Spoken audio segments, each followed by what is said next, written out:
They didn't even last 15 minutes. 13 minutes and 2 wickets for 5 runs later, South Africa have been bundled out for a miserable 159.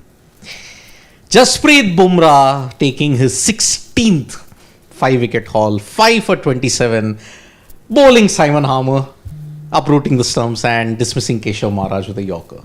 Cricket's such a simple game, right? 2 Yorkers and that's it. Game over in the first innings. It's not that simple a game, Siddharth. It's just the genius of a guy all over the world that we keep seeing from time to time, and I think we're just lucky to be seeing it happen so often before our very eyes. 35,000 people, I've been told, present in the Eden Gardens, at the Eden Gardens in Kolkata, and they've been delighted to see one of their own come up there, dominate, put on a show, pick fifer, and now put the Indian team into bat. Now, it doesn't feel like, the home crowd, when you lose the toss, when you turn up, early morning for the toss, you turn up in such numbers. Let's be honest, you want to see the home team bat. Not only have you seen a masterclass from Jasprit Bumrah, which then becomes a bit of a bonus, but now you will see the Indian team bat as well. Couldn't have been happier for the home crowd. I mean, correct me if I am wrong. Last 4 tests now, he's got a 5-wicket haul. 3 in England. Or no, he didn't, I think, take in Manchester. Manchester, I'm not sure. I think he didn't take in Manchester.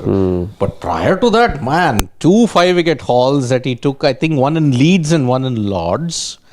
And now 5-wicket haul yet again. I mean, this man is a genius. Let's make no mistake about it. He is a genius. He doesn't need the pitch. Honestly, for a skill, any kind of conditions, he doesn't need the pitch. So remember we were just talking about it 10 minutes back. Ahmedabad and Delhi also he didn't take care. Of course, against West Indies he didn't take. He was not needed because the spinners wreaked havoc then. So. Yeah, he got only 4 wickets in Delhi, took 3 wickets in Ahmedabad. That's it, yeah. But so often now we've seen, today though there was some sort of 8, but remember Siddharth, just 15 minutes back we were talking about how Jasprit Bumrah, it looked like he had woken up on the right side of the bed, was doing everything perfectly fine, was on song, the rhythm was there, everything about him was perfect, the run-up, the delivery, the stride, the jump, everything about Jasprit Bumrah was perfect. And it's only fitting that he finishes with a 5-wicket haul. And perhaps it was just a matter of time that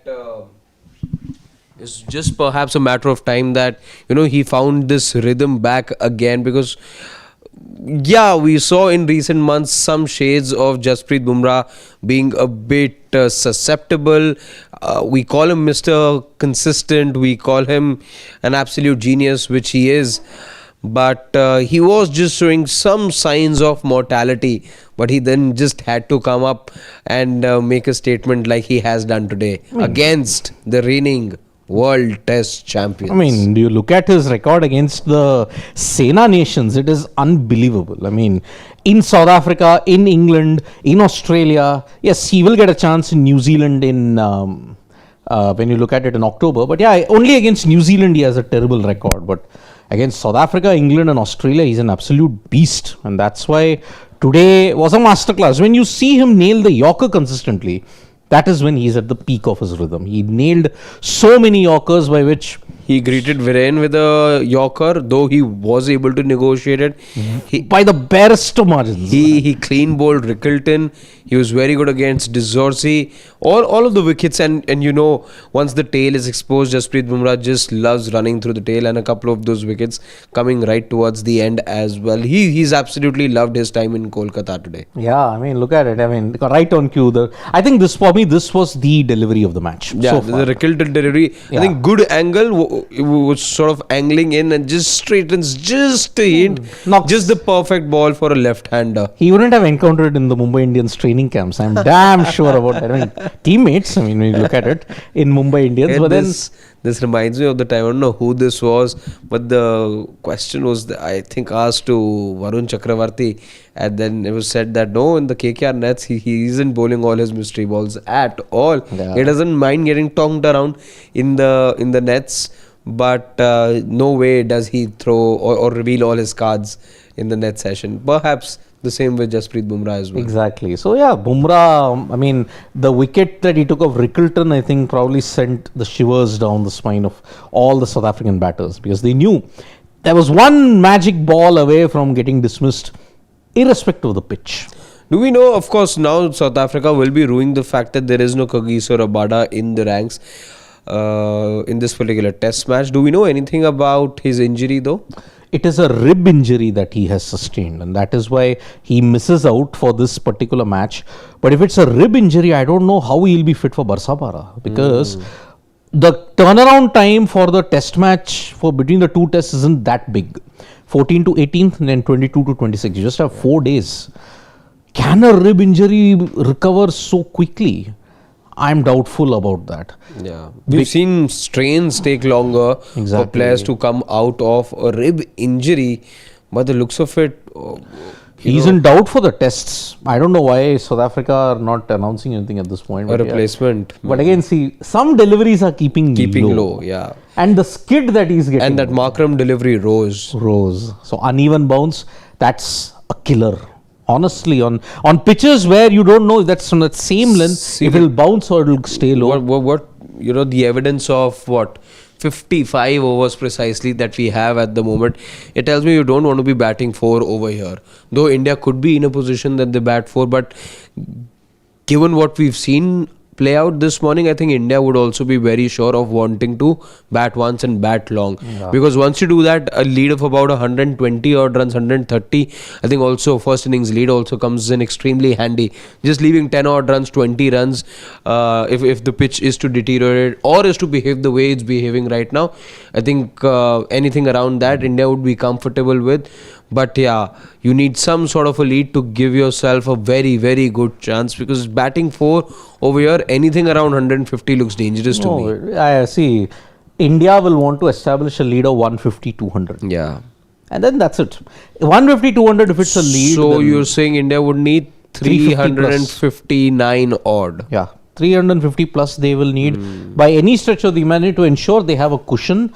And the condition will only deteriorate. It won't get better as the game progresses. It will deteriorate even further. So that's why it depends on the start that you get. I mean, as I said, Jaiswal is the key. He didn't have a good time in South Africa when they went there last time.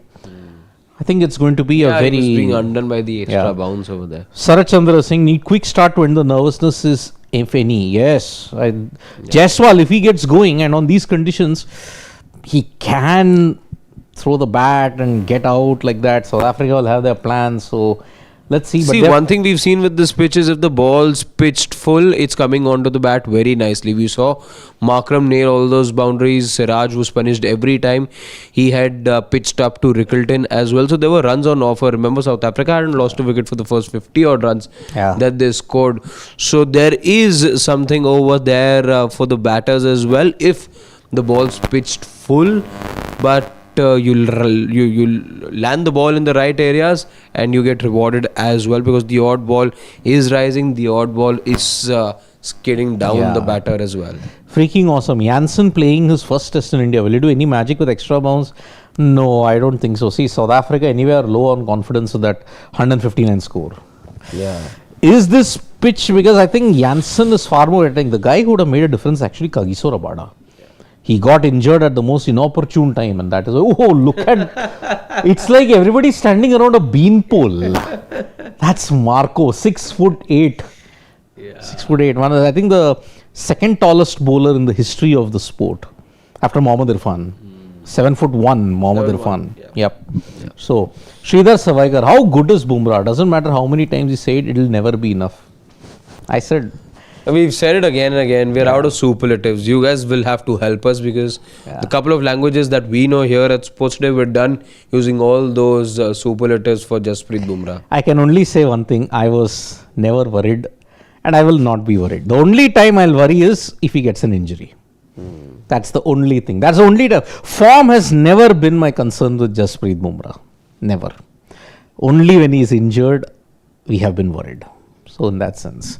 So, okay. And anybody else is saying some things? If we can get more comments, or is that it?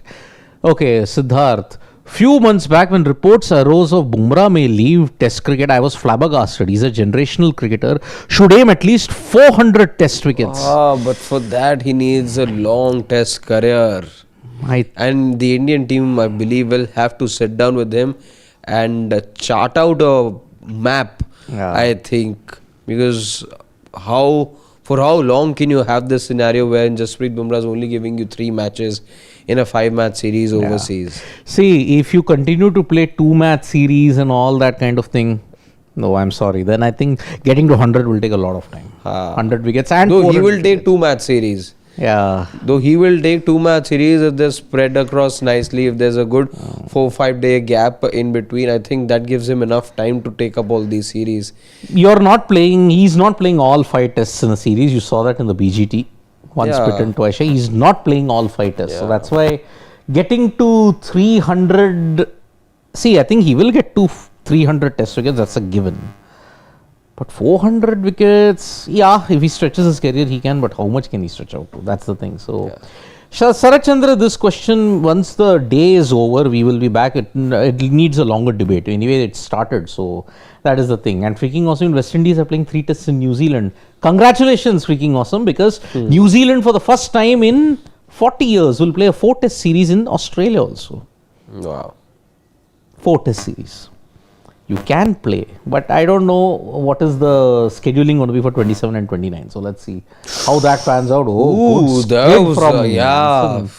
could have easily taken the bail with it. Yeah, and remember, for left-handers, when you look at Nandre Berger did trouble Yashasvi Jaiswal in South Africa. I remember. So yes, this is going to be very interesting. Yeah, the height from tall bowler. Yeah, look at that. He was done Holland's up. Done Holland's. He should have taken the stump, the bail, the air, everything with it. Yeah. Look. Luckily, the height saved him. Yeah. 6'8". Yeah. Good ball from Marco. So we'll be back for the stumps update now. Yes, of course. They are the WTC champions. Yes, they may have played only 14 tests, but a WTC format is a WTC format. We have to respect that as well. So let's see how that goes. So the Bumrah debate we will continue. In the stumps break. Okay, so from me and Harsha, that's bye-bye. See you at 5 o'clock for the lunch break. For the stumps break. I don't think you're ending at 4:30. Yeah. So bye-bye, guys. Extra half hour. Anyway, bye-bye. We'll see you at 5. See you.